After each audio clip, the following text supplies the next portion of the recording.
Hey, thanks for listening to the Average Files podcast. In today's episode, I get to sit down with from Tasha Bakes.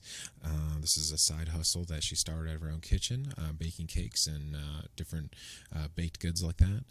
We also talked about Latino Hispanic culture. We got into that a little bit. Been exploring this with the ancestry stuff right now, and really just trying to figure things out. And it was really good to have a conversation with her.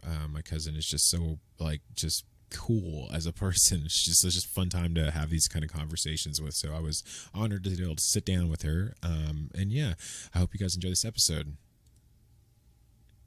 If you're looking for the most amazing podcast ever, well, this isn't it. You're listening to the Average Fellas Podcast, guaranteed to let you down and leave you unsatisfied.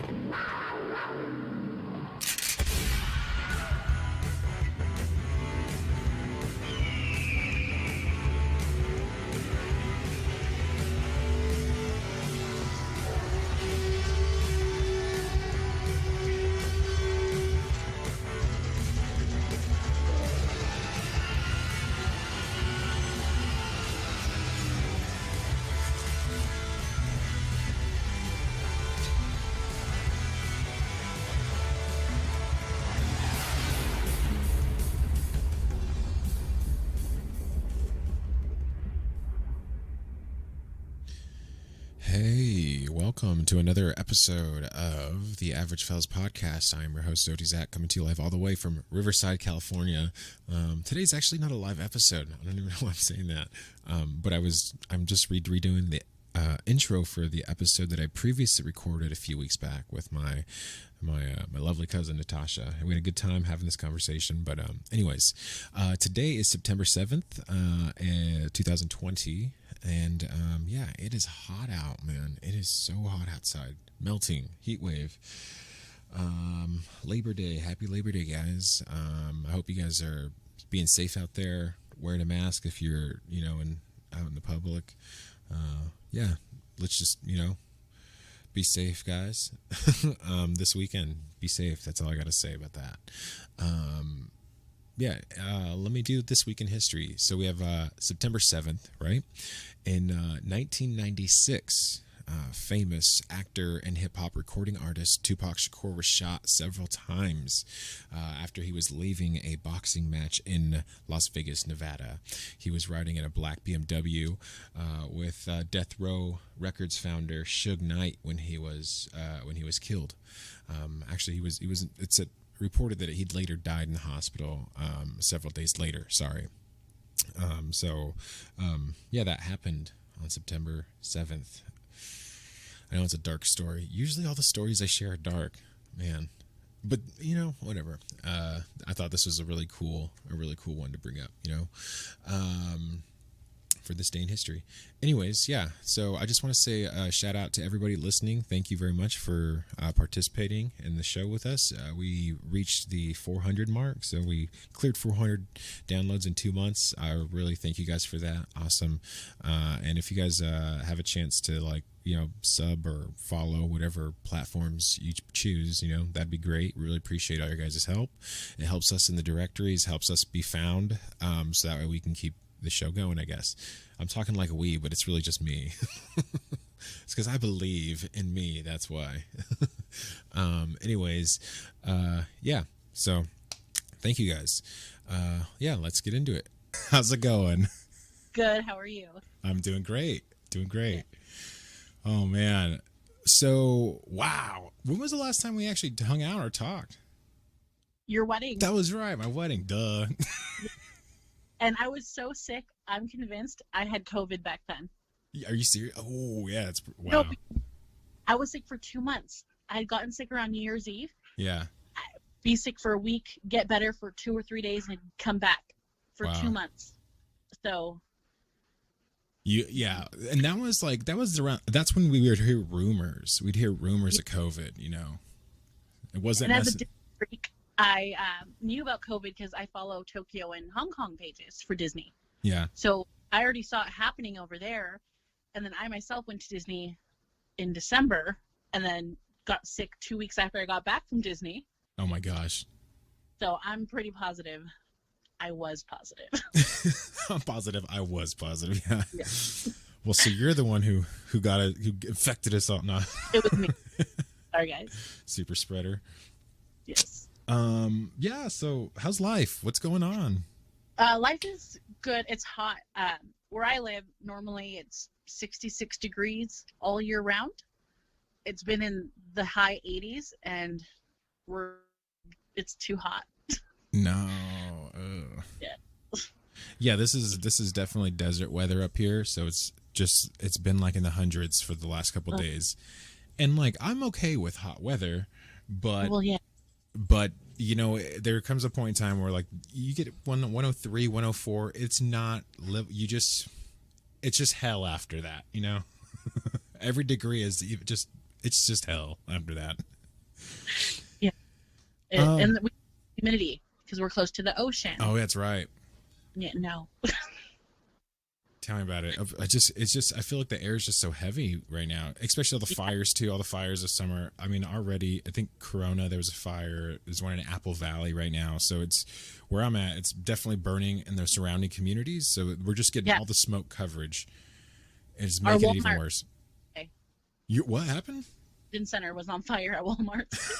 Gosh. Leave it up to Santa. Yeah. Anyways, yeah. Can you tell me 3 interesting facts about you? Yes. I love talking about myself. Number 1, during Corona, I've adopted a husky, and she's the light of my life. Nice. Love her. She's older. She's 9, so she's considered a senior. Very well trained already.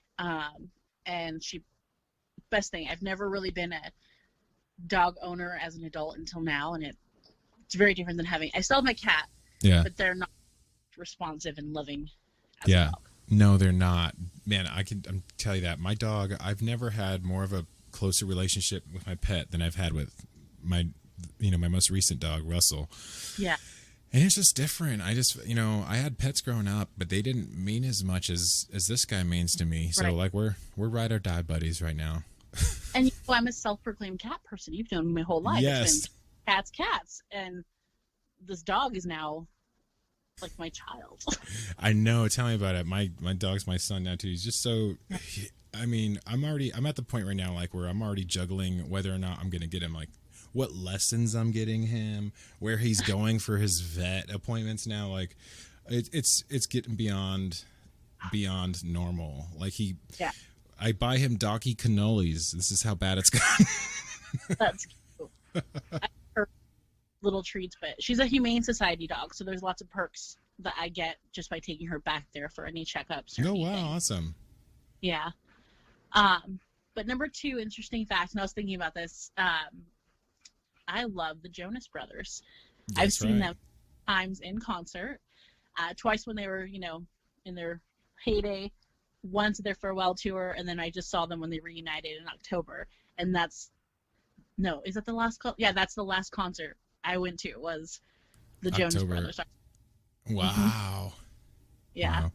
So tell me if this is kind of sad. If this has hit you, right? So I went to go see Tenacious D for was it my 30th birthday? Babe, we went to see Tenacious D. No. It was my 31st. It was my 31st birthday. Yes, last year, it would have been your 31st. Yeah. So, anyways, we went to go see Tenacious D, and so my wife and I are there standing in line, and I look at the line, and everybody kind of looks old. I was like, there's no way. Who are all these old people in line? And I look back at the line. I'm like, wait a second. These are all the 30-something-year-olds here to see Tenacious D. And so this is like around I want to say 9 o'clock. We're in line. We finally get into the Hollywood. I think it was the Hollywood Palladium is where we went to go see them at. Mm-hmm. And man, we're still waiting for the first act to go on. And my wife, she turns around and looks at me. She's like, oh my God, I can't stand anymore. And I was like, I know my legs. I'm done. And we're still waiting for the first act hasn't even gone on yet, So we're there. We're like, oh my God, please hurry up. So the first act, we stay up front. And then finally the main act comes on, Tenacious D, right? I'm here for Jack Black. I want his sweat on my face kind of, attitude. My bones and my body my head was thinking something else. My head was like, be a rock star, go crowd surf. But my body was like, no, go lay down. Oh my gosh. No, I love that you said that you wanted his sweat on your sweat, because I told my mom yesterday, I'm like, the next concert I get to go to, I want front row. I want their sweat to be my sweat. This is how I know we're related. Yes. Oh my God, it's funny. Yeah. One last thing. Come on, give me a third good one. Those were really good, but I was just, you got to keep up. Those two were really good. Okay, so earlier I dropped that I'm a Disney freak. Yeah. Third fun fact is that when I was at Disneyland, I was there because I was able to get into Club 33. Wow. Mm-hmm. Wow. Yeah, my friend, his vendor is a member, and he told him, yeah, whenever you want, just let me know. And we let him know. We were able to get a drink at the bar, buy merchandise. Wow. And wants to invite us back once it reopens. He wants to get us in for free and have actually a meal there. So hopefully that's in my future. But I mean, if I never go back, at least I can say I went to Club 33. Yeah, exactly. Well, no, it's the same thing. Like, my wife's like a super fan too, but she's also like super Harry Potter fan. So I think you guys share that. Yeah. She's a super Harry Potter fan, but like, she has gotten me back into Disney. I mean, I kind of wrote it off for a long time, but being a Star Wars fan, it was happening when, going to Galaxy's Edge was in the cards for me. So I was like, okay, yeah, for sure. Like, I'm definitely getting back on the Disney train for a while, especially with The Mandalorian season 2 coming out. I don't know if you noticed, my brother and I are doing Thursday night. We're doing Star Bros, where we feature a companion episode with The Mandalorian. So Thursday night, people, check it out. Star Bros, shout out. Shameless plug. Yeah, shameless plug for my own podcast on my own podcast. There we go. Hey, so I want to get onto some topics a little bit more, I think, more relevant, because these are really what I want to talk to you about today. Although I do love hearing all the interesting facts about you, cousin. It's amazing. But really what I want to talk to you about is what is Tasha Bakes? So I do, I guess, freelance baking out of my kitchen right now from home. I can bake anything from fresh breads to, cakes, cupcakes, cookies. I will bake anything. Nice. Yes. And I do sell it, and I have people send me special requests, and I guess I'll get a little bit to the history. It just started with me selling pumpkin bread. Years ago, I found this pumpkin recipe that a girl had posted that her grandmother cut out of a newspaper. Yeah. And it's a hit. So I decided, I'm going to try to sell this. So I sold it during fall last year, and I made like $300, and that's the money I used to go to Disneyland. Nice. And for Valentine's, I'm like, well, let me do it again. So I made these amazing chocolate little heart cakes filled with like a cream cheese, whipped cream, fresh raspberries drizzled with like a chocolate ganache. Sold a crap load of those. And I decided, why limit myself to just special occasions? So I'm like, yeah, you want to buy cookies? Boom, I'll make them. Cakes, you got it. And then I do breads, which is, I love to make bread. Like, I love the yeast and the rising and what you can just make. And I have a few other people I know that like do locally make treats, but I'm like, they don't do bread. I'm like, that's Nice. Yeah, no, my dad's really into baking bread right now too. Every time, like every Christmas, birthday, I've just been buying him bread stuff. So I'm like, hey, keep the bread coming, because we're eating it. No, and we'll send each other, me and your dad, photos of like bread we bake. Oh, really? Yes. You guys have your own Great Mexican Bake Off. Yes. Or he'll call me and just leave me a voicemail like, oh, I love you, mija. Keep on baking. I'm number one fan right there. There you go. Awesome. My dad doesn't call me and encourage me. That's sad. I'm sure you'll get a phone call. Hey, keep on talking to that microphone, Zach. I know, right? I know your dad will probably call me and tell me, keep talking to that microphone. I'm like, yes. Or he'd be like, hey, why didn't you invite me on? I know, right? Yeah. No, I'll definitely have your dad on, because you know what? His story about immigrating to the United States would be amazing to hear. Yeah. Because that one time I was driving from Santa Maria to Los Banos with your dad one time, and he shared that story, and it blew my mind. I was like, wow, I am the worst scum of the earth. I'm so privileged. He's definitely has a story, and even I don't know all of it. Yeah, it was wild. It was nuts. I was like, Yeah, there was one part where he's talking about like how he's just a little boy in the hills of Mexico protecting a marijuana crop with a pistol. Yeah, And I was know like, that. yeah, I was just like, yo, my uncle is hard. What? I can't believe that. For the purpose of educating and podcasting, he would also harvest the poppy plants for the chemists. Yeah. And you know what they do with that. Obviously. Figure it out. Yeah. So that's just I gotta get. I'm definitely gonna get him on. I gotta get that story. Yes. That's a wild story, and especially too because like I'm definitely really interested in understanding that area more. I feel like it's like I have a relationship with the people south of the border, obviously being of the same origin myself, but Yeah. I'm an American citizen. I was born and raised here, but I'm just saying, like people south of the border, I definitely identify with. So, Yeah.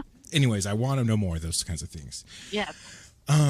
What was it that really inspired you to bake though? You said like you just kind of like you just found a good recipe, but was it what kind of like has been like in the back of your mind that supports the ongoing effort of baking? One time, remember the house we had that had the pool? Yes. Okay. It was around Christmas time. I was either 11 or 12, and my mom, it was like Christmas Eve. She had to go shopping. And she's like, okay, well, here's what we're going to bake. You can get it started. I'll help you when I get back. I did it all by myself. Wow. Brownies, chocolate chip cookies, sugar cookies, all of it. And ever since then, I took over, and my mom used to cheat and buy the bag. I changed everything from scratch. Nice. Because baking is like my marathon. Like, yeah. If I was working like a regular 9-to-5 job, I'd always take like the 23rd off before because it takes a lot of time. I bake too many cookies. So I've always had a passion for it. I've always loved to bake. Always been real particular. I remember being in college and having roommates, and they'd be like, "Oh, you're making cookies?" I'm like, "Yeah." "Oh, can I help?" And I'm like, "Sure." Yeah. Just don't ruin my recipe. Yeah. Right, because I very particular. Even to this day, like if Olivia wants to help, I'll like pre-measure things out, and then be like, "Hey, like dump this bowl into the mixer. Okay, now dump this one," because I just can't. It's a control thing. Yeah. And it's what I'm happy. Like I remember when I was making the Valentine's cakes, took a day off of work because I loved my boss. I loved what I was. No, I didn't love what I was doing. Loved who I worked for. But I had more joy taking that day off and baking for like 13 hours straight than I did going and getting good money. Yeah. And like I can't do this. And then like I was like, you know what? With the world ending, but better time. But now. Yeah. Even if I'm struggling, like. Thank God I, moved back home. I'm with my parents. Like they'll help me until I told my mom I'm going to be like a legit Mexican girl and not leave until I'm married. So they're stuck with me till that happens. And so it's the best opportunity. And I've been able to grow the last, April, May, June, July, like 5 months being at home. I've like learning new things, learning new techniques. And it just really stemmed from being a little girl, and like the last 2 years it's really kicked it into high gear for me.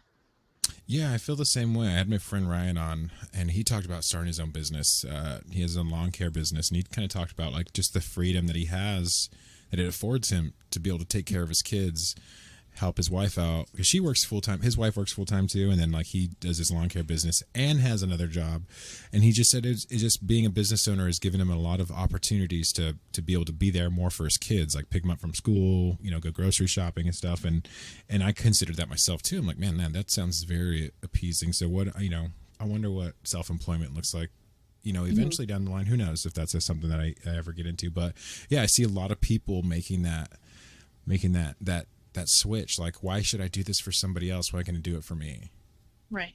And that's something I agree with, because I just, it's this weird thing. Like, I don't know. I guess business owners are just always people that start business always say that once it was scary at first when they started, but like they never regret it. Right. You kind of hear that a lot. So, I imagine that's kind of like how it felt for you transitioning from a normal job to like, I'm gonna follow this. Yeah, definitely. But like I said, it's like everyone says, it is rewarding because you're doing what you're passionate about. You're doing it on your terms. And at the end of the day, you really only have to worry about yourself getting it done. Yeah. Well, that's cool. So, what is Tasha Bake's current like biggest achievement or accomplishment?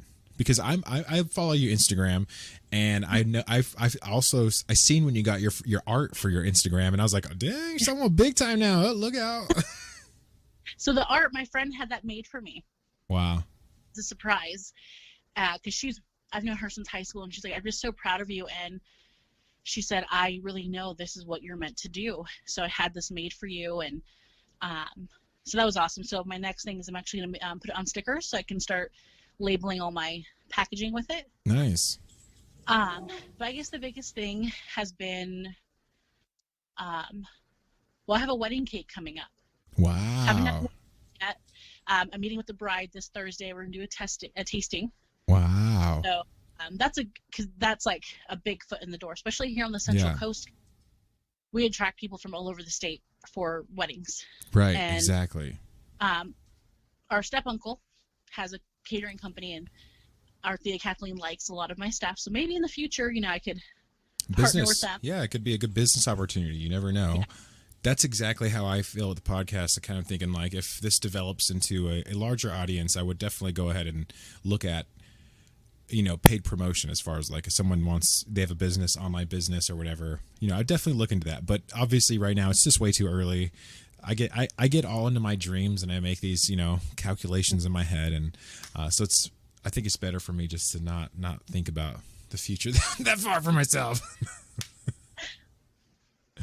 But no, that's awesome. Yeah, a wedding cake. Wow, that's awesome. I know you got a chance to try the cupcakes at my wedding. My other cousin on my dad's side, they have a bakery in Morgan Hill. It used to be called the Morgan Hill Bakery, but they changed it. They started just strictly doing more wedding cakes instead. They did do bread. They had a really good a rye bread and a rosemary bread recipe. Those were so good. I remember as a kid, my mom worked the front desk. She worked the front counter at the bakery, and after school, this sounds like one of those old-timey stories, right?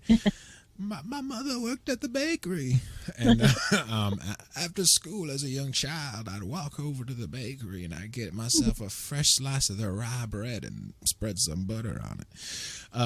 It was kind of like, it was interesting because like I would do that. I did actually walk to my mom's work after school and actually go get like, they do thumbprints and all kinds of cool stuff. But now they just do wedding cakes now. Yeah, but they did my cupcakes and stuff, and I thought they turned out well. But anyways, yeah, Tasha Bakes. So where do you see Tasha Bakes going in the future? Yeah. So right now, my first goal would be I want a food truck. Wow, that'd be awesome.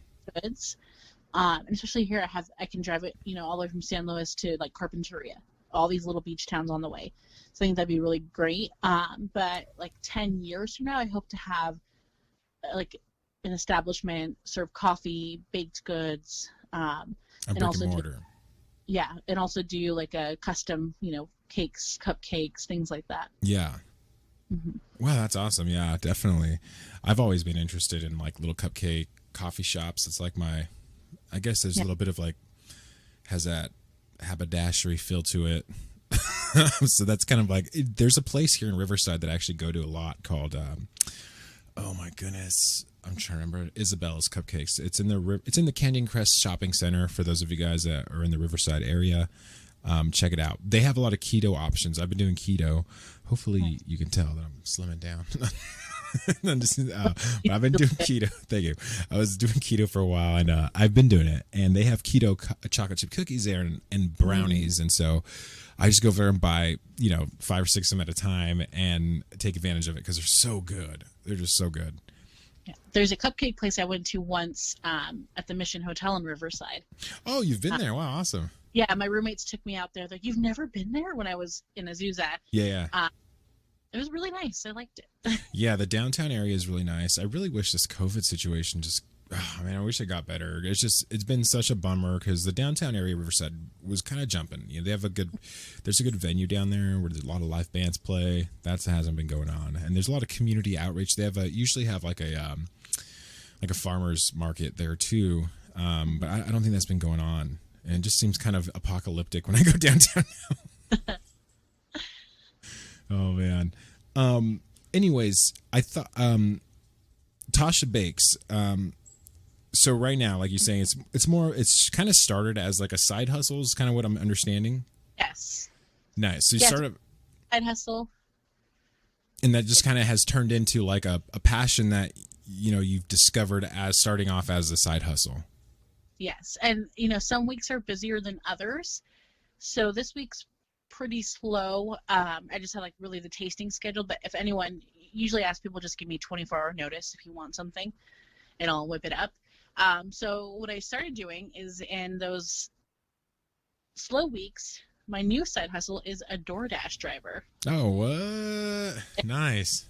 I'm really enjoying that. I can, do it on my terms. Right now, I only done it like 2 weeks, and I work maybe 2 or 3 nights a week, and it's like $100. Nice. 6 hours of work. So it's $100 extra I didn't have at home, just sitting at home. Yeah, exactly. So it's like my new like side hustle to like the side hustle I'm trying to really make a full-time right thriving business. Yeah. Oh man, that's brilliant. That's so exciting. I'm so glad that I'm excited for you that's what you're doing, because it seems like it's an exciting time. It's like this is my ship and I'm sailing it. You know what I'm saying? Yeah. That's what it feels like. That's what it sounds like. And I'm just like, wow, that's exciting news for me to hear, especially for you. Cause I think me and you are the same. We are the kind of people that we cannot be tied down to like a thing that will just box us in. Right. Right. And it's so funny because obviously we share a birthday. Yeah. First of all. And I tell my mom, like, I know with astrology, we grew up, but very like, we don't believe in it. Yeah. We grew up very religious for you listeners. But I tell my mom, I can't help it, but sometimes I'll see something like, oh, this is a trait of a Sagittarius. I'm like, yes. That's us. Yes. Yes. Oh man, we befriend everybody. Sagittarius don't like commitment, but they'll do it if you allow them to be free. Yes. And I've been with my boyfriend for 4.5 years, and I went to Europe by myself with my friends. I went to Hawaii to go see my best friend. Like, I go to concerts without him. I get that freedom, whereas other girls would be, their boyfriends wouldn't allow that. Yeah. Like, sorry. Yeah. No. Exactly. Yeah. No. I tell my wife the same thing, but I'm just like, let me be free. Yeah. She don't want me to be free though. I'm just kidding. When's her birthday? She's actually December. She's Capricorn. Yeah. So she's on the other end of it, but oh man. No, I totally get you about the astrology thing. I grew up in a religious house. We both did, but I'm not ashamed of that upbringing. I actually really appreciate it now that I'm a little older. I'm kind of like, I probably would have been like involved in some kind of gang activity if I didn't, my parents didn't kind of put that around or put that in my life, maybe, I probably would have been a witch. I'm again not a witch, but I probably would have been. Like, look at my crystals. Would you like me to read your tarot cards today? Yeah. No, I totally get you, because like there's just some, if it hadn't have been for how my parents raised me, then like, especially being from a Hispanic, Latino like household, like you get some off the wall traditional things that you would have never expected, and then you tell somebody, like, here's one, my wife has exposed this lie to me that I've been believing my entire life, right? Was that you would catch a cold if your hair was wet when you'd go outside. Okay. Yep. This is a huge lie. Or the shower and don't put socks on right away. Yes. This was a huge lie, right? That our parents had falsely made up to protect us, though, just to protect us. But we believe them our entire lives. They're cultural lies. I mean, you could hear this. My wife does actually the work that she works in. She has to interview a lot of children for the study that she's working with, and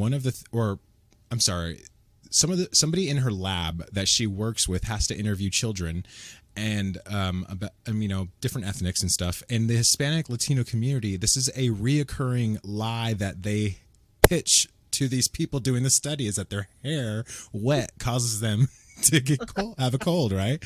And you think about that, and any like modern day science tells you no, that's not how you catch a cold, And for my entire life growing up, I'd be like, oh, you can't go outside with your hair wet, you'll get a cold, and Right. But that's not how a cold actually works. No, this is gonna get on the female side of things. I'm sorry if you're squeamish, but no heavy lifting on your period. But that is not science. I see these girls, like, still doing like their deadlift weights, and they're just like, yeah, you might want to just like bring your like weights down, but you could still do it. But my mom, you can't move furniture when you're on your period. I'm like, is it gonna? Why? Well, you don't want to mess anything up when you want to have a baby one day. Like, the Mexican end goal for their daughters is baby. Right. Yeah. Protect the baby. Don't do anything to stop having a. So that's a lie, because I like looked it up. I'm like, wait, is this even a thing? Yeah. But then I'd go my whole life like, I can't move that. I'm sorry. Give me 3 more days and then I can move it. Oh my God. God, that's funny, man. It's funny. It's funny. We mentioned, growing up Hispanic or growing up in a Latino Mexican household, which brings me to my next question, because this is kind of like, you hear me even stumbling at even trying to identify in like what really kind of like what we are, what I am, and right. These words like Hispanic, Latino, Chicano is what I'm more familiar with. I guess in California, you might be more familiar with Chicano. And then now there's this more newer term called Latinx, right? Mm-hmm. And I thought it would be awesome to maybe talk to you about this. I feel like, like I talked to you earlier before we even started the podcast. I said, I felt like you were one of the only relatives that I could speak to that was possibly woke in this area, that would actually be informed to speak about the Latinx or Latino identifying aspect of the conversation. Right. Mm-hmm. So are you Latina, Hispanic, Chicana, Mexican, Latinx? How does that work for you? For me, I would personally say I identify as like Chicana, because I feel like that still encompasses the fact that I am Mexican American. I don't feel like Mexicana. I wasn't born in Mexico, but I am Mexican. My dad, I'm first generation on my dad's side. Yeah. But Chicana just has that feel of I'm still connected to that culture, but I also am American. And but I don't know if that's just a California term, because I don't know. I listen to a lot of different podcasts. I do watch a lot of different Spanish or Latino or Latinx shows, whatever you want to call it. Yeah, exactly. Yeah. For me, it's more like Chicana, because it's like, yes, I'm rooted in my culture, but there's also a separate Chicano culture here in California. Some might even reference it as like the Chola or Cholo culture. Yes. That's different. And, our moms, they grew up a little gangster. Instead of having the rancheras playing for me Sunday mornings while cleaning or Saturday, it was Smokey, the Miracles. Yes. SOS Band, things like that, like the old school. Yes, Bretton Wood. I love Bretton. Yeah. That's my go-to. I remember my mom had his 18 greatest hits in the cassette. I can see the cover. Is it the green car? No, it's the one where it's the blue and he's holding the microphone. He's standing. It says 18. Okay, I think I can remember that. Yeah. Yeah. So that's the culture that, the hoops and yes, the cars. But what's so awesome about that? This is awesome about that though. Is like when I recently discovered that like Japanese, that there is like a weird like influx of like Japanese that really identify with the Chicano, Chola culture, and they do it even better. Like it's so I've looked at their pictures of the cars and look at how some of these Japanese women wear the hoops and do their makeup. I was like, damn, little smiley. New York Times did a video in Japan. It's like a 15-minute like short documentary on it, and I was amazed by it. I'm like, they just took it and they made it better. They did a really good job with it. They made it like an iPhone basically. But so for me, I think it is like the Chicana culture, because I am proud to grow up in this country that it is such a melting pot that you have a little bit of everything. Like growing up, I had friends who were white, I had friends who were black, Even mixed friends, just friends that were mixed. Yeah. Friends that were mixed. And being able to like accept everybody. Whereas I feel like if I would have grown up in Mexico, that would have been a little bit different. Yeah. And Mexico has their own issues with including their own countrymen. Yes, very much so. And I kind of I've experienced it myself a little bit. Being someone who doesn't speak Spanish as a primary language, although I do know like some of the swear words and some of the dishes. I don't. My puppy just ran the room with his friend. Oh gosh, they have to blast now. Hey guys, settle down. Anyways, but I sort of I kind of fall into this whole entire like missed area because you feel like the people who are around that are supposed to be like your friends that are Mexican or anything like that are supposed to be supportive of you, but they are sort of like because of the language barrier, you're not seen as a fully fledged person who understands where they came from. And I'm sure you probably experience this at a different level because I'm five generations removed from a connection from Mexico specifically, on both sides of the family for me. But I wonder what it's like for you being a first generation American and not necessarily being seen as truly Mexican because of the fact that you are American. You're born here in America. What are your thoughts on that? So definitely I can actually stem it. Like let me go through a quick history of that. And, my first, I guess, moment of racism I experienced was when I was in kindergarten, and one of my classmates told me I couldn't go to her birthday party because I was a different skin color than her. Well, her dad was straight from Mexico, like my dad, but her mom was white, so she just came out really, really pale. But my girl, like, no. Yeah. I was like, what? And I didn't share that story for a long time, but like looking back at it, Mom's like, she had no business telling you that because she was just as Mexican as you are. Wow. Like, well, in color, she didn't see herself that way, but her dad was just like my dad, straight from the border. And then after that, just for me in high school, because I grew up in the school district I grew up in, I did have more friends who were white or, maybe Mexican. I had like one black friend. She was like the one black girl in school, and we were friends. And the kids who were a little bit more authentically Mexican, who lived in with a little town where a lot of the huge Mexican culture, I didn't really fit in with them because they did speak, Spanish. My dad didn't teach us Spanish because we're American. We live in America. We don't live in Mexico. But as I got older, I moved out, went to college. I met, people who grew up like me, who were Hispanic or Mexican and didn't embrace it. I met those who were and who super embraced it and who taught me. They kind of brought me under their wing that way. But yes, we did grow up. I did know a few phrases here or there. We did listen to Gente and Selena and all of that. We were proud that we did have that culture. But as far as diving deeper into it, no. And then when I got my first big girl job after moving back home, it was in an apartment complex where 90% of the population only speaks Spanish. Wow. So I learned apartment Spanish. So, I could sit down and, hola, ¿cómo estás? ¿Cuántas recámaras? Búscate, Wow. Okay, la renta es 2,000, depósito es 5, whatever it was, Yeah.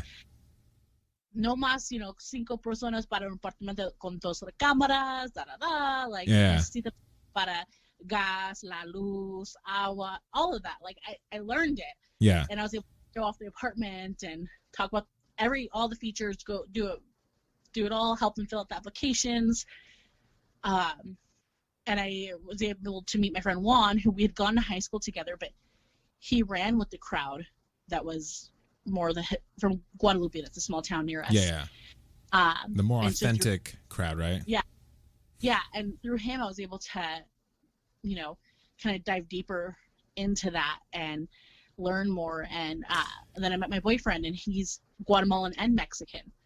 So there was more culture thrown at me. Whereas tell me about it, because Guatemala, exactly. You talk about being Mexican, and then you talk about being Guatemalan. You know, you don't talk about being Mexican and Guatemalan, you know, it's, or maybe for him he does, but I mean, like, in the Latino Hispanic community, like, those are strong. Those are words if you mistake, you know, right. Exactly. No, and that's what it is. And that's where a lot of, like, first of all, you have your diversity in Mexico, which is crazy. And then there's like a fight between Mexicans, Central Americans, and those who are in the Caribbean. Yeah. There's like, and I think going back to Latinx, I think that's why that was created, because we're all encompassed under being Hispanic, but not necessarily all Latino. Exactly. Because technically the Spanish are Hispanic too, because they come from a Spanish-speaking country. Right. If it wasn't for them, none of us would be speaking Spanish. And but also, if it wasn't for them, we wouldn't have had our indigenous cultures ruined. Right. And that's, I think, like, Brazil, I think, is like one of these weird offshoots where you're not Hispanic, you are Latino, but you're not Hispanic. Yeah. Look, or people say I look Pacific Islander, so, which I'm cool with that. You know what I'm saying? Like, I'm just saying, Jason Momoa, The Rock, those guys, that's my, you know what I'm saying? Yeah, I'm going with that vibe. No, side note on that, when I first got my dog, she ran out, and the person who found her, they have a husky too, so we became walking partners. Yeah. It was our third or fourth time walking. She's like, wait, you're Mexican? I'm like, yeah. She's like, girl, I thought you were like Pacific Islander Hawaiian this whole time. Yes. Like, it's the chunkiness, huh? Yes. It's the round features in the face, you know? Me and you both share the round features in the face, and I get it all the time. I always get it all the time. You're Pacific Islander. And a lot of times they come up to me like, "What's up, brother?" And I'm like, "What's up, dude?" And I just respond, "Yeah, what's up, dude?" You know, like, because I'll hang, you know. When I went to Hawaii, I fit in more there with the locals than I do in California. Yes. Exactly. Yep. It's so funny. But yeah, that kind of goes back to this.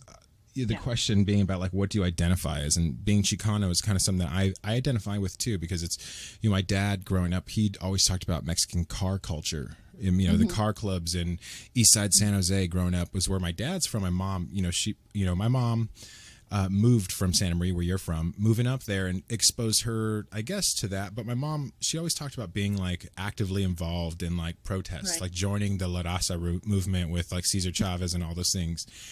And I remember at a young age, my mom, she, it's funny as she actually gave us, I don't know if you know what the Huelga flag is. Is that how you say it? Yeah.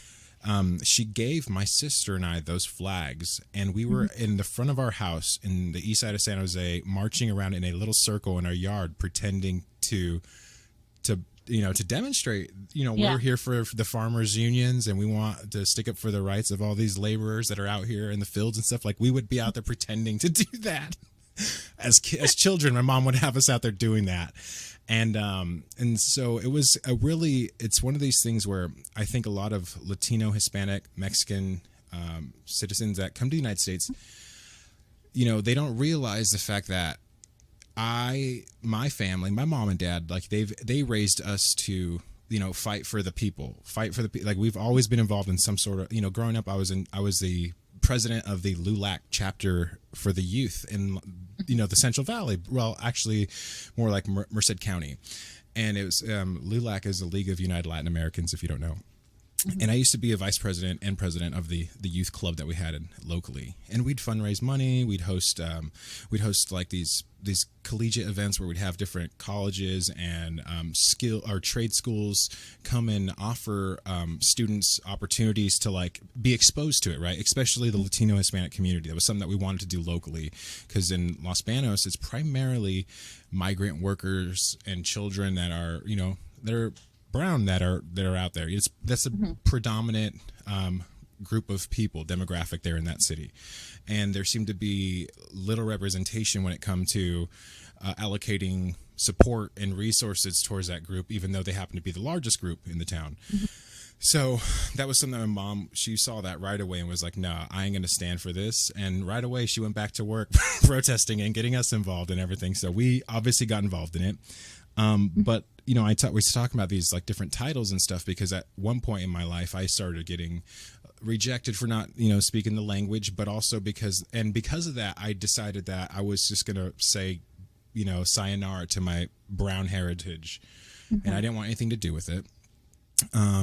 and this is kind of foolish and kind of like dumb of me to kind of have this argument, but it was my experience. You know, I just kind of thought, well, if I can't even represent or even be accepted by my own people, then I might as well just reject them. Was like was one of my thoughts. And I don't know if any other, you know, Mexican people or brown people feel like that. I don't know if you've ever kind of felt that way at sometimes. But anyways, I feel like now more than ever, I've wanting to reconnect with it, you know, like I mentioned my friend Chachi and him just being able to own his heritage and like it'd be cool. And like, I would try to do that and mimic it, but then it would look foolish because it's kind of awkward. It just looked like that guy is not real. I don't know. Like, I feel like a lot of people. Yeah. Like for me, like I grew up in a school district. My parents purposely moved us when I was in kindergarten for this school district because they knew it had better funds for students, and you know there wasn't a whole lot of Mexican or brown kids. Yeah. And it's not like I ever rejected it, but when in high school it felt like it rejected me. Yeah. Because I speak the language. I wasn't in folklorico, which is, you know, the Mexican dance, or my brother was his last year, but that's my parents so weird. Yeah. He did the marimba, the band. But my parents never pushed it on us. They never, you know, pushed us to get that in depth with the culture. I remember I would be, you know, when Grandma was still alive, and Grandma, you had to play Mexican music, like, you know. No, my dad, he would show us Elvis and the Beatles, like the Eagles. Like he never really said, "Oh, hey, come listen to this." Yeah. And I remember I was always attracted to white men. That was like my thing. Like, give me a good Jewish white guy on a good day, like that. Yeah, the Michael Cera's of the world. Yes. Shia LaBeouf as in Even Stevens. Oh my God, Shia LaBeouf. Oh, I'm a huge fan, man. I'm just a fan. I'm a fan of all his work. All of it. Yeah. But no, I get you. I get you. I had the same thing. You know, I had the same thing. I liked light-skinned women. That was something that I just because I felt like it was kind of ingrained, maybe. Right. But for me, when I went to college, it was like scarce to see a Latin man. Yeah. You know? And I remember there's this little market, and it was like a little shopping center, like in a triangle that was between two roads, and a lot of cause it was a predominantly white school. They're like, "Oh, we don't go there. That's scary." I'm like, I went there, and the owner would give me free things because he was, and he would be like, "Oh, mija, you know, my son's away at school, and I know your parents, you know, if they saw my son, they would treat him the same way." So I'd get free tacos, like. Oh my God. And like maybe want to cry. He didn't even know me, but because I was Mexican, yeah, he's like, "Let me help her out." I'm like, dude. So then there, you know, like the last guy I was talking to before I moved back home, he was Mexican and Guatemalan. And I was like, that was like the first guy I'd ever liked. That was that breed. Yeah. And then I come home and now I'm, you know, the one I'm with now, he's Mexican and Guatemalan. So it was almost like a newfound love of my culture because, you know, I'm like, it is rare. It is beautiful to be Mexican, to have this culture. And we're from a state that is heavily influenced by, you know, Mexico. And it's something that I've learned to understand being like, this was our land with the Native Americans first. Yes. Like we were native too. Like Baja California was part of it. We were these indigenous people. Yes. This was our land. Yeah. Yeah. And then Mexico, of course, we took it over, but as indigenous people, not as the Spaniards. Yeah. And then the Spaniards were the ones who really came in and ruined it for everyone. Pretty much, yeah. But I've grown to like love that. So like if anyone ever, now that I'm older, makes me feel belittled, I'm like, no, this was my land first. Yeah. Like, you know, this Tierra was ours. Like our ancestors probably, like, we don't even know how far back. But exactly, yeah. This is it. And, you know, we did 23andMe, me and my mom and my dad, and I got like 49% Native American, which for me I highly understood as more like the Mexico region. Yeah, exactly. Which is not recognized in the United States, which is sad. Yeah. And but my mom, it's so funny because she's more European in her ancestry than she is Hispanic. Like that makes sense though, because we're on their fifth gen, you know, I think we're the fifth generation. We're fifth generation American on their side. Yeah. On their side. So they're like knee deep into this. Like, you know, my boyfriend's mom was surprised. She's like, "Oh, what are you?" I'm like, on my mom's side, we're fifth generation. She's like, "Oh my gosh." I'm like, Yeah. Like, Yeah. oh, I had a teacher in high school who at one time asked me, like, oh, Tasha, where are your grandparents from? I'm like, oh, well, my grandma was born in Oxnard and my grandpa was born here in Santa Maria. She's like, oh, well, what students were, grandparents were born in Mexico? Like, was she fishing? Like, profiled me. Yeah. Profiled me. Straight up. And I was like, girl, she did it again. Put you on Oh, blast. Tasha, where do you live? I'm like, oh, I live in Orchid. Oh, which kids live in Guadalupe, which is the, predominantly Mexican town. I'm like, just because I'm Mexican doesn't mean I'm from Yeah.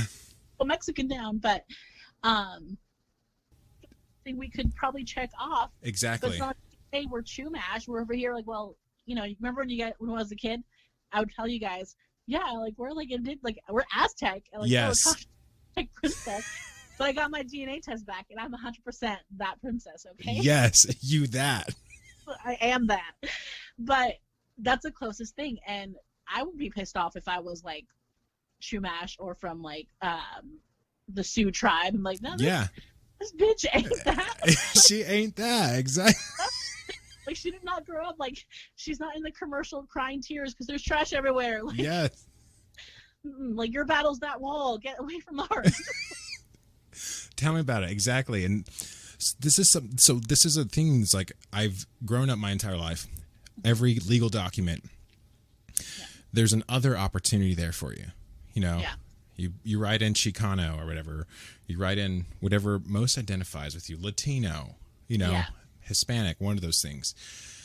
I don't know. I find it strange that there's no race to classify, really a race to classify, that group of people, the Latino Hispanic group of people. And right. Even on top of that, if you look at people that are in the area considered Middle East, they're relegated to either Asian or, white North African or black, South African or something like that, some crazy offshoot, right? And they don't get their representation either. And I feel like there's a distinction there that maybe I'm crazy for trying to think that there should be a distinction there, but I find that a lot of people, a lot of my friends that were considered from one of the Middle East countries, not able to understand what to identify either.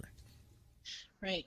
So, but because like, what are you going to put? Like, there's a lot of groups involved in that, and stuff, and traditionally you've just kind of been like sliced up and kind of like put into like those little pockets, and you're like, well, what if I'm kind of the circle that hits three of them, like, or, so, and maybe all three of those groups of individuals maybe should be one or something, who knows? But yeah, I think it's confusing at times. And, what is your thoughts on, because here's another thing too, like so go back to the Latinx thing, our government not being able to identify us or giving us an option that would feel more personal to us to identify with. This is what the U.S. government has done. This is what these are the, if you Google it, they'll tell you what we fall under. They'll tell you that we can choose from these options where at a social level we would never be considered or accepted in those areas. But this goes back to the Latinx question, because I feel like maybe this could be an answer to something that we're playing with today, and I feel like maybe there's a reason why we haven't seen any steam rolling towards it. Because I don't know if you've seen this, but I sent it to you in your notes. There was a 2017 ABC article that mentioned that the Latino community doesn't really support the global community doesn't really support the word Latinx, but you see more of it on college campuses here in the United States, and you start seeing more of an uptick around the Philando, the Pulse nightclub shooting. You start to see an uptick on this word Latinx, and so my question is, do you think that this is something that, like, maybe a strategy that could be implemented to help be more inclusive of, or what are your thoughts on the Latino and Hispanic community, the greater global community?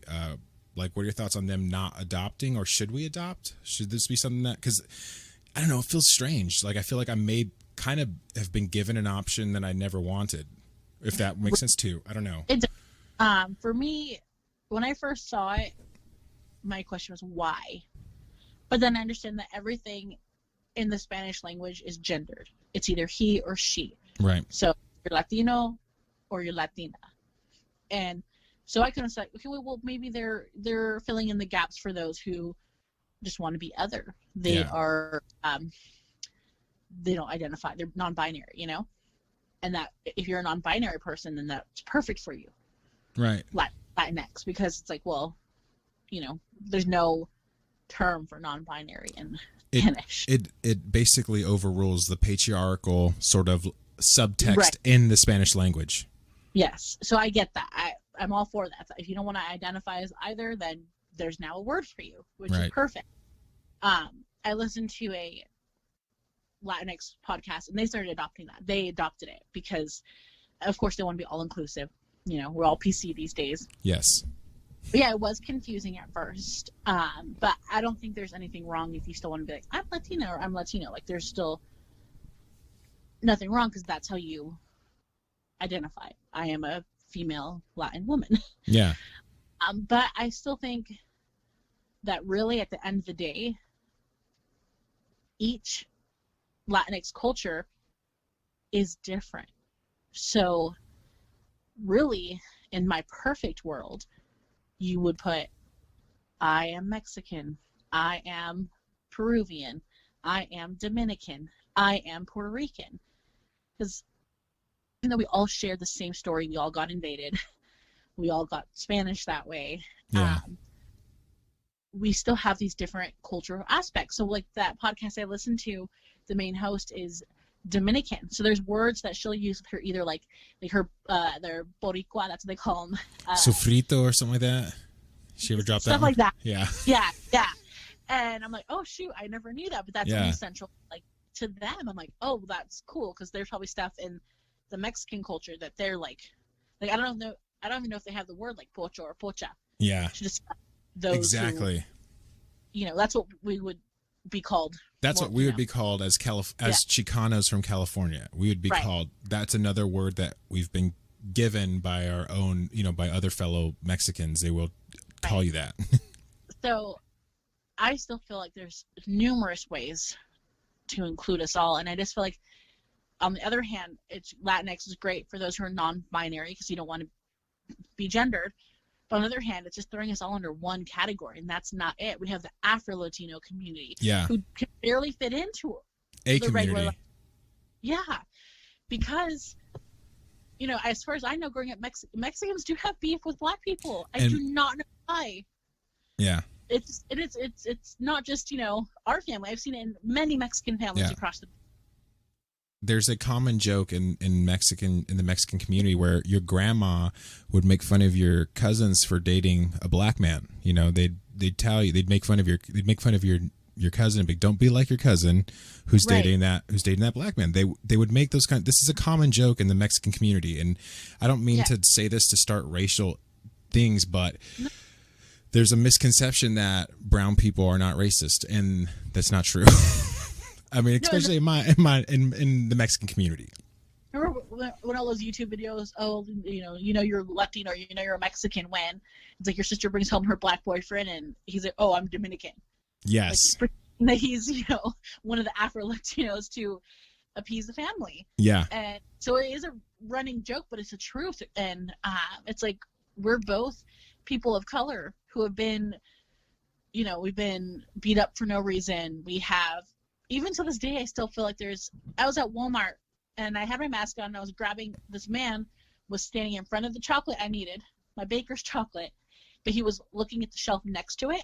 So I just creeped behind him real quick, grabbed what I needed, and was walking out fast. Like, not even maybe a 30-second thing. And the wife was like, 6 feet. I'm like, I just grabbed what I needed and left. Bye. And it was a Karen, basically. Oh, my gosh. And I'm like, girl, I'm not coughing on you. I have my mask. I'm like, I'm probably a lot more safe than you are. I have 3 hand sanitizers in my purse at all times. Like, Lysol in my truck. Like, yes. Like, yeah. So there's just, it sucks to see that, because we have so much hate on ourselves, but not on ourselves, but hate towards us, and then we go and give it back. Exactly. Yeah. No, exactly, and that's the one thing I'm hopefully I'd like to see a little bit more of that in the in my fellow Latino, Hispanic comrades, I'd like to see a little bit more of that change of a leaf, where we start seeing, a little bit more honest about it, because, like this whole entire thing with BLM and I see a lot of posts where it's like Latinos for BLM, and I'm like, I'm glad to see these, because historically that's not been the case. Right. And historically, there's, I can count on my hand. I mean, on both hands, I can count on instances where I've seen that sort of thing happen in my own family. Mexicans being racist towards black people, and so I'm glad that's something that you talked about, because it is a fallacy that that needs to be exposed. That brown people aren't racist, but we certainly we have to be responsible for what we've participated in. Right. And I'm glad that that's something that's kind of surfacing, and I hope that we continue to make those progressive movements towards wanting to realize, like, what are the traditions that we have in our culture that exploit, other people, that at their expense we have these jokes that are traditional to us, that is common, and we just walk over. Like, it's funny. I forget his name, but I was listening to this comedian, and he referenced a thing about how when Mexicans talk about Asian people, they all categorize them as chinito, which basically roughly translates to Chinese, or like a Chinese guy. And every Asian, if you just look somewhat Asian, you are thrown into that group, that people group, right? And it is kind of, except Filipinos, because we're down with them. They are us. They are us. They're from the same like regional area around the equator, And they got invaded too. That's why they all have last names like Santos and Ramirez. Hernandez. As well. Yes, exactly. Yes, except for the Filipinos, they feel it. The Filipinos know it's struggle. Yeah. But yeah, it's something that he talked about in his stand up, and I was busting up laughing about it because it's true, and I'm like, oh my gosh. I don't know how many times, like, my brother, you know how Luke looks. My brother looks Asian. He's Mexican. My brother's Mexican, but he kind of has this slight sort of Filipino look to him, where people have to, he's like us. He can kind of blend in, not necessarily Pacific Islander because he's lighter than us, but only because he's lighter than us, people confuse him with Filipino and Asian, which is funny. There's a common misconception that Mexicans are getting all the funding to go to school, apparently, and I know this may be a shocker to some people, but some of us didn't get any money to go to school. Like me, I couldn't ever qualify to get any money to go to school. I wasn't accepted for any sort of FAFSA, couldn't get any of that kind of funding, and so maybe I wonder if this is something that, like, maybe you've shared experience with, where because I know you obviously you went to school, you went to college. What was it like being Latina, and having to kind of deal with that, having to deal with not really, I guess, the misconception that everything has been afforded to you because you are Latina, or you might be one of these so-called dreamers or something. Yeah. Well, first, I did have an academic scholarship when I first went. I transferred, but I went to a private school. And so I do have student loans. I am part of that student loan. What is it? Oh, gosh. Yes. Remember, right here. So I never finished school. It just got too expensive, and my parents couldn't do it. And they tried to, like, pull out money from their 401k to help me finish. And they said they can't back pay school. It only for, like, a new school semester. So I had to leave. And so it wasn't all handed to me. Like, I struggled. Dude, like, my parents did as much as they could, but I don't know if they realized how much I struggled. Like, definitely had a lot of, like, frijoles de olla, Spanish rice, just to, like, make it by, scrounging up change, like, me and my roommate, like, oh, we can get a Little Caesars pizza, that'll last us 3 meals together. Like, it was a struggle. Not everything was handed, and but there is a difference I do see, because I am not a dreamer. I'm not part of DACA. I did see those kids get more money, qualify for real FAFSA free money, than I did, because my parents, they have their 401ks, they have their steady jobs. They worked their lives to get to that.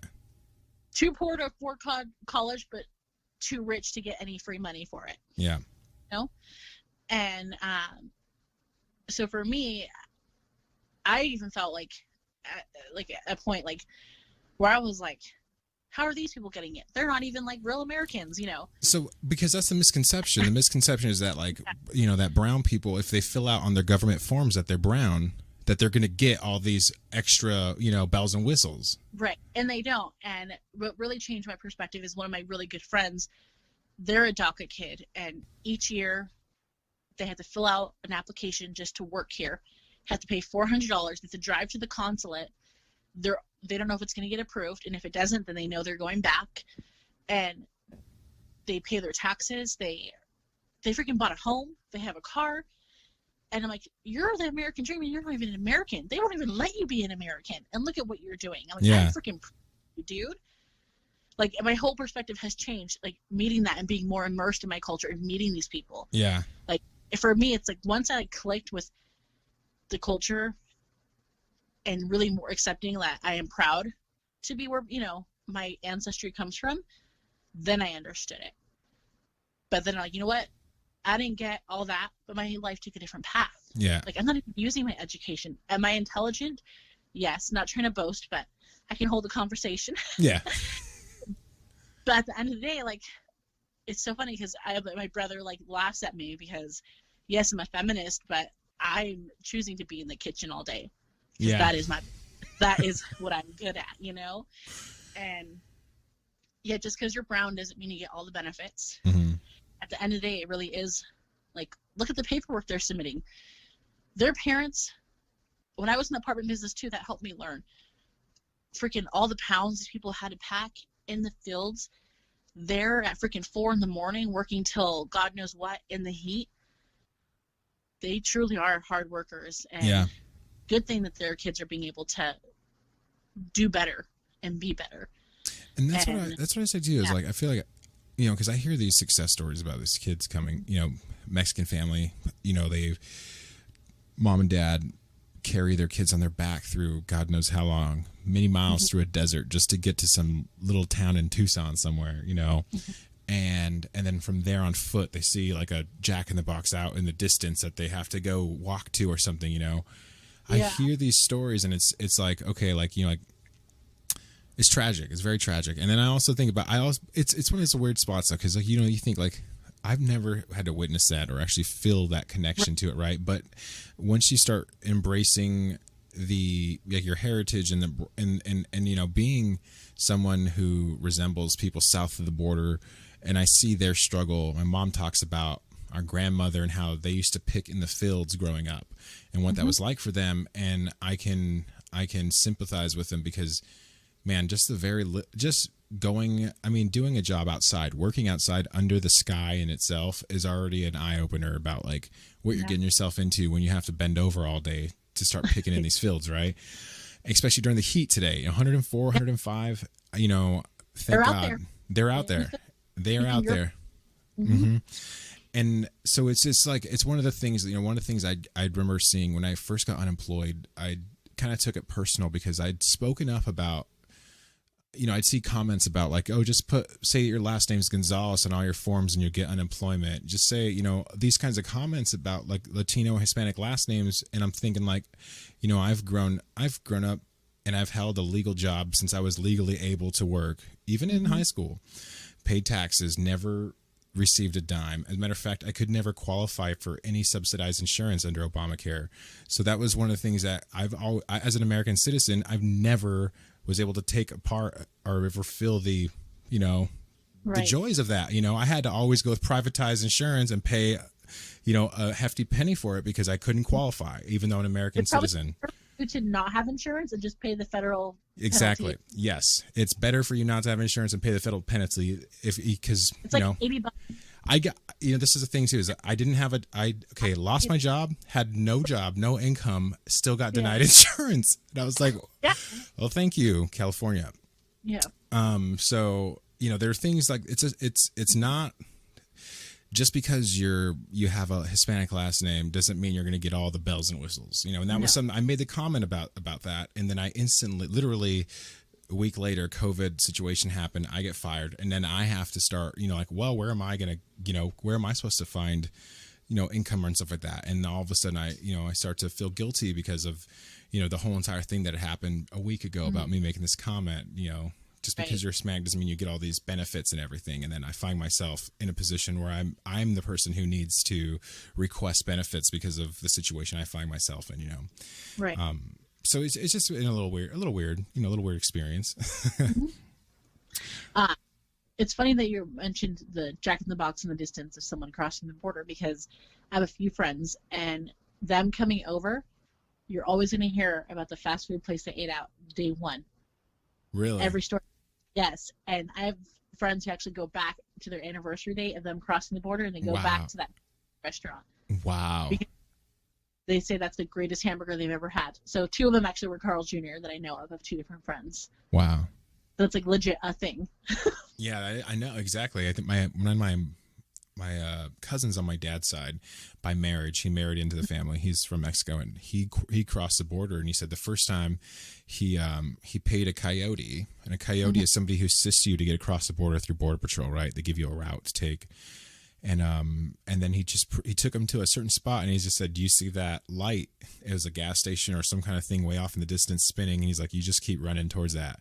And my cousin said about halfway through this 2-mile stretch, he hit a fence. There was a fence that he couldn't see, and he just smacked right into it, and it cut him up a bit. But that was the border, and he's like, and I crawled underneath it, and that was it, And I just kept going towards that until I seen that fast food restaurant or whatever.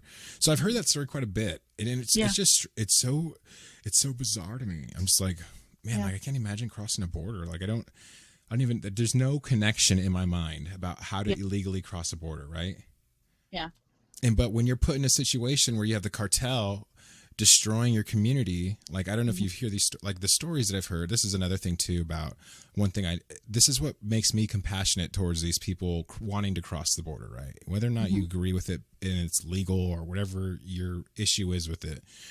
The fact of the matter is that just south of the border, there is crimes against humanity that are happening that are beyond what you've seen in Iraq and North Korea. Right. That's what's happening in Mexico right now. And the fact that we don't pay attention to it in the United States, and we think about all these, regime war changes in the Middle East or whatever, but just south of the border, some of the worst crimes against humanity are happening. That's scary. Who's cartel power? It's the same people in America who want to put the walls up. The Americans have created $1 billion cocaine business. Because of their addiction, the cartels have to come here. They have to harvest from Colombia. Driving a market. Get it on the boats to get to Mexico, Sinaloa, to get it here. So it's our own people who've created this business, and they're complaining about it. Okay, well, you want to stop them? There goes your cocaine addiction. It's a vicious circle, and they don't see the connection. It's like, no, you're the reason why. Yeah, we're driving the market here in America. We are one of the most thriving cocaine businesses. It's wild. Yeah. And it's also, I watch a lot of drug documentaries as well. This is the best. I mean, there's a fair amount of drug references made on this podcast. Okay, so you're okay. You're okay. You're all good in this book. But anyways, I just want to keep talking about it again. Being associated with the Latino Hispanic community, can you speak on the topic of inter-community hate? And yes, this is yeah. Well, there's the hate I've experienced, and there's also the hate I've heard other people talk about. The ones most recently I've heard talk about are those in the Afro-Latino community, and specifically those who are actresses. They've gone to roles who are looking for Latina-looking girl. They'll walk in the room, and the casting people are like, well, what are you? Well, what do you mean, what am I? Like, what are you trying to ask me? And they'll be like, oh, well, I'm Dominican, I'm Puerto Rican, I'm Cuban. They're like, oh, we're looking for something more like LA Hispanic, more like Mexican. Yeah. So they can't walk in for a role that says Latina because they're probably picturing like J-Lo, Salma Hayek. Yeah. And they're over here kind of more like Rosie Perez-ish, Yeah. So even that's the Hollywood discrimination, which I'm learning about, which it didn't even dawn on me, which is like, check your privilege as a Latina. If they're looking for a chubby Latina, like if they're looking for a chubby Latina, I could walk in there and be like, I'm exactly what you're looking for. Like if they're on the hoops and the eyeliner, you got it. Yeah. Like, you need a Hawaiian chick, put my hair down and put in a flower, you got it. Like, yeah. But so I've learned about that, and I told my mom, I was like, I didn't even realize that the other, Latino women out there were suffering like that, especially in Hollywood. Like, I just thought, oh, well, being Mexican, wait, no, it's more broader than that. And then in our own community, just growing up, like, oh, you don't speak Spanish, then you're not really Mexican. Oh, you don't listen to banda or, different types of music, or you don't know how to salsa or any of that. And people don't see you as real. People in Mexico, like, I remember the movie Roma came out, the main star. Mm-hmm. She was on the cover of Vogue, and people in Mexico were like, what is that Oaxacan doing wearing Dior? What is she doing wearing all these brands?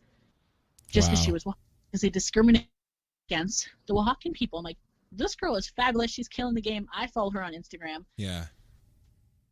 But they were hating on her because she's Oaxacan and they're in the same country. And that's really prevalent in in the Mexican culture for you to be discriminatory towards other people from other states from your own country. Mm-hmm. And I mean, maybe that has more to do with like cartel beef too, but I mean, like, there's just, you hear, it's just, I mean, people from Chihuahua, like, you're not from Chihuahua, then if you're not from Sinaloa, then like you ain't anything, It's like, I don't know where any of my family's from.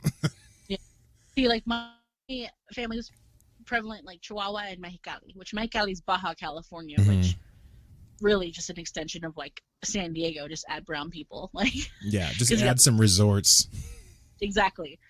And then, like, I remember like learning growing up, like in Mexico City, if you don't have light hair, light skin, light eyes, they don't want anything to do with you. Yep. They want you to be rubio. That's what the word, like the blondes. If you're moreno, no, you're discriminated because you're dark. Dark means you're trash. Dark means you're poor. Mm-hmm. Which is crazy. It's like on my side, like, I have like these hazel greenish eyes. They change color. And I'm like, well, that's one thing I got. If I went to Mexico City, just throw more highlights in, I'd probably be a little bit more accepted. Like, yeah, I know, right? Yeah. So, and then growing up too, because I have the lighter eyes, people would ask me, what am I? Because they weren't quite sure. Because you get close enough, you're like, oh, your eyes are colored. Obviously, you can't be Mexican. Like, they associate that. And I'm like, no, I am. Just part of, my DNA is I have colored eyes. Yeah. But yeah, so it's just, that's just what's wrong, I think, with the community is it's all based on like looks and location of what they're going to discriminate against. And at the end of the day, we're all Mexican from if you're from the Mexico, and we really should be helping each other out and praising each other instead of tearing each other down.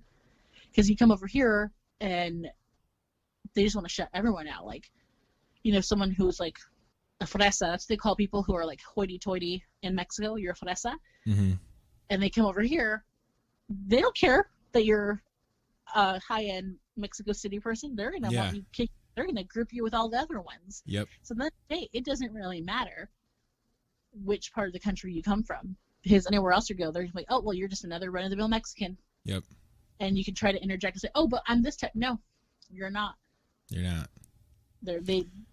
That's why we got to pull for each other. And if you're, and God forbid if you were, Salvadorian, and you go apply for a job, and you're just like, oh, you're just Mexican, because that's another thing, like the inner community hate thing that we deal with is that there's other Latino and Hispanic communities at large, like Puerto Rican, Dominican, you start getting into, like you said, Nicaraguan and all these other exactly. You get all these other little offshoots of this weird branch Latino Hispanic tree that it's on, and that's something that, like, I remember my friends, my next door neighbor would make it clear, I'm Salvadorian. You don't mistake it, and it is true, because it's a people are humans are prideful from where they come. It's all they know. Yeah. It means so much to them in their heart and in their mind that when you disrespect it, obviously it hurts. So, and that's why people are prideful of where they come from and stuff. And so it's one of those things where that the tension between the inner community hate right there is just within the Latino Hispanic community itself. There's already tension. So this is something I'm glad that we talk about it. My future suegra, she's Mexican, and her mother-in-law is Guatemalan. Her mother-in-law hates her. Wow. Because the Guatemalans don't like Mexicans. her mother-in-law has slapped her and told her that she was basically like dirty Mexican trash, but in Spanish. Right. And I was like, Gloria, what? She's like, yeah, they don't like us. She's like, they don't like Mexicans. Like, everyone was pissed. But she's like, it's not just them, though. She's like, my parents were mad that I married a Guatemalan. Yeah. Like, it's from both sides. It's just this war between all the countries. It's like, why? Yeah, I know. You think about South America, like, Yeah. if in South America, like, it's one of those weird things where there's so many little countries there, and you'd figure that the resources would better serve the entire country than just being so small. Right. But you know, it's just, I mean, maybe that's the reason why South America is in the position that it's in, like socioeconomically, because of the tribalism. Right. But then again, I think it's just the huge influence of drug export that is just really destroying that part of the world. But you know what? I think I do, because I remember, like, you know, Theo Benny, his wife, when he passed, Thea Norma, she's Chilean. Yes. And she made, I'm Chilean. I'm like, really? Like, so then it puts this thing in her mind, like, oh, they're from Chile. Like, yeah, that's how they all are. That's how they all are. Yeah. You've met them all, but it's like, because I think since we grew up here and it's such like a melting pot of America, it's like, no, like, we're all down with the brown. Like, why you gotta hate just because they're Guatemalan? Like, oh, Salvadorian, your pupusas are great. Like, I know, right? I'll trade you my quesadilla for your pupusa. Like, I mean, I notice I see a lot of the help in the restaurant business, in the retail, the service industry. All the help here in California is Mexican. Now, if you go back south, if you go to Georgia, all the help is black. Okay, this is the weird thing. The help is black in Georgia. The help in California is Mexican. Right. And that's, to me, that says a lot, because it shows that there's a huge pay grade, because everybody flipping my burgers is brown, you know. And I'm not trying to like make this a racial thing as far as like saying like white people, you owe me. That's not my thing. You know, I have plenty of white people that have just been such angels to the cause, you know, so I'm thankful for that. But I think Hispanic, Latino community, like, we need, like I said, we need to like lean in. And myself, speaking for myself, because I've traditionally and historically been opposed to my own nationality or tradition and heritage. You know, I've voiced it, and a lot of people know about it. So, but I'm just glad that we're getting to this point to where we can look at it and see collectively we're better together than we are apart. Yes, and a fun fact. So, my boyfriend's mom, I call her my future suegra because I love her. Michaela, our little cousin, our baby cousin. Our moms make enchilada casseroles. Our moms don't make stovetop enchiladas like from the barrio, you know? Yeah. So Michaela never knew that there was a different way, that there was a real way. So I told Gloria, which is JJ's mom, and she's like, tell her to come over. Let's set a date. We'll make them. So me and her went over, and, you know, we showed Michaela. We chopped everything. Wow. We started to, like, anything you want to know, come. I'll teach you. When it comes to it, because she's from Mexicali, these are our roots, you know. Yeah, and she does it the old way. And then her tamales, she does also Guatemalan style. So I told Michaela, okay, when it's Christmas time, you'll come and we'll see how she does it Guatemalan style. You know, we don't have to just learn one way. Yeah. Like, you know, and exactly. Something that's really is that, like, really you just have to reach out and ask. Like, even if doesn't matter if you're white, brown, Asian, if you ask a Hispanic mom that you want to learn something, they will bring you in. For sure, they'll put you to work. They'll put you to work. Like, oh, you want to learn? You're going to learn. You're going to dive deep into it. But that's also what I love about the culture. Yes, we are better together, and if you just ask, they'll make it happen. Yeah. Like, I've seen, like, we're real welcoming. Like, yeah, we do have our issues, but we're very welcoming culture and very embracing. Like, I love seeing those videos of, like, I don't know if you've ever seen it. There's a huge trend of, like, black kids who are, like, now invited to the carne asada. Yes. And they hang out, and it's like, yes, like, it doesn't just have to be a black kid. It could be an Asian kid. It can be a white kid. Yeah. Because you'll see the videos. I love seeing the videos of a lot of, like, you know, just like young black American kids that are, you know, you can see it in their hip hop style and the way they dress. Just you could see they're wearing the Jordans and they got the Nike tee on and everything, and it just looks urban, and it looks, you know, it's the style, right?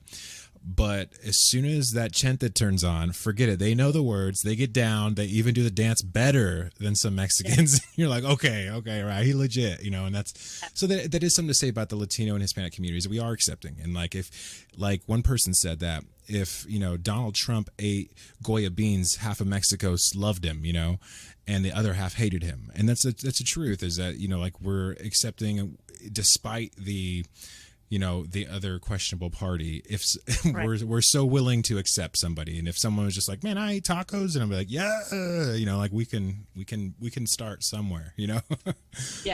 I saw today, and it was like, just wait until there's a Latino in office. There's going to be 50 million people at the inauguration, but they're going to be there for like 5 days before. Yes. All his cousins. Yeah. And, yeah, and the whole Goya. I mean, we don't buy Goya to begin with. We're like a La Castanilla family. Yeah, I know, for reals. Oh, my Goya never was an option. I knew who Goya who. Yeah, exactly. I'm like, yeah, no, it's not in my pantry. Yeah. We use Las Palmas. Jeez, that's so funny. I mean, I never actually noticed Goya until after that thing happened, and then I started seeing it everywhere. I was like, oh, great. I'm just like, see, I'm a black sheep in my family, though. I've been voting blue since my grandma died. I got to keep hope alive. No, I feel you. But that's another episode we can get into, is the huge droves of Republican Mexicans. Not I. That's a Vice episode that needs to happen.